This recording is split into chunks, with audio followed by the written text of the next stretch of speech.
झारखंड के माध्यमिक स्कूलों में शिक्षकों की नियुक्ति का रास्ता साफ हो गया है।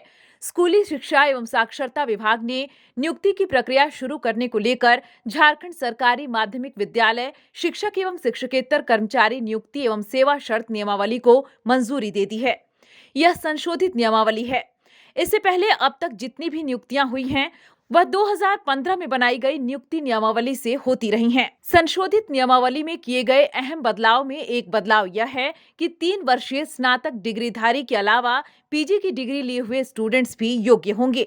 नियमावली की अधिसूचना के मुताबिक माध्यमिक स्कूलों में शिक्षक बनने के लिए माध्यमिक स्तर तक जिन विषयों की पढ़ाई होती है उन विषयों को लेकर 3 साल की स्नातक की डिग्री होनी जरूरी है। इसके अलावा संबंधित विषय में पीजी की डिग्री के साथ बीएड किए हुए उम्मीदवार भी नियुक्ति के लिए योग्य माने जाएंगे।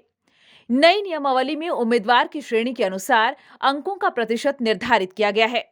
वैसे उम्मीदवार जिन्होंने 3 वर्षीय बीएड एमएड का कोर्स किया हो और संबंधित विषय में 55% अंक के साथ पीजी की डिग्री ली हो, वह भी आवेदन करने के योग्य होंगे।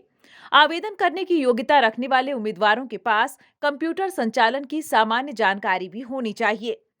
नियुक्ति के लिए जो परीक्षा ली जाएगी, उस परीक्षा के पेपर 1 और पेपर 2 में प्राप्त अंक के आधार पर मेरिट लिस्ट तैयार की जाएगी। उम्मीदवार को दोनों पेपर मिलाकर 50% अंक लाने होंगे। चयन परीक्षा में वस्तुनिष्ठ और बहुविकल्पी प्रश्न पूछे जाएंगे। चयन परीक्षा से संबंधित सिलेबस बाद में जारी किया जाएगा।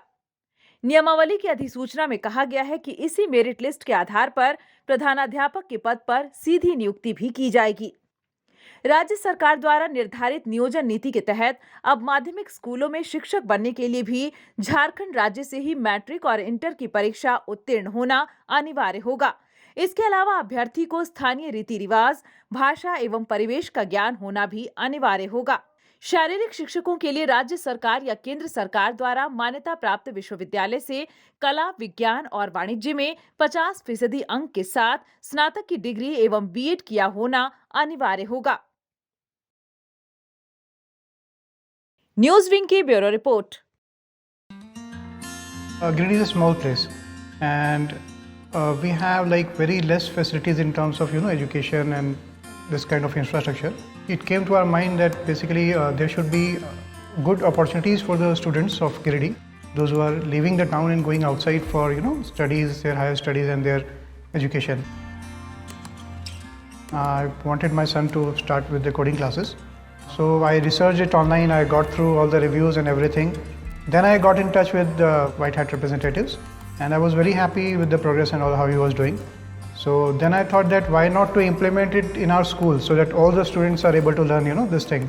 I started coding because we can make our thoughts real. We can interact with the computer.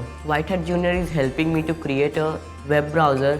And I think on this part, White Hat is actually leading, on this coding platform. It is definitely a very good platform and one should implement in every school.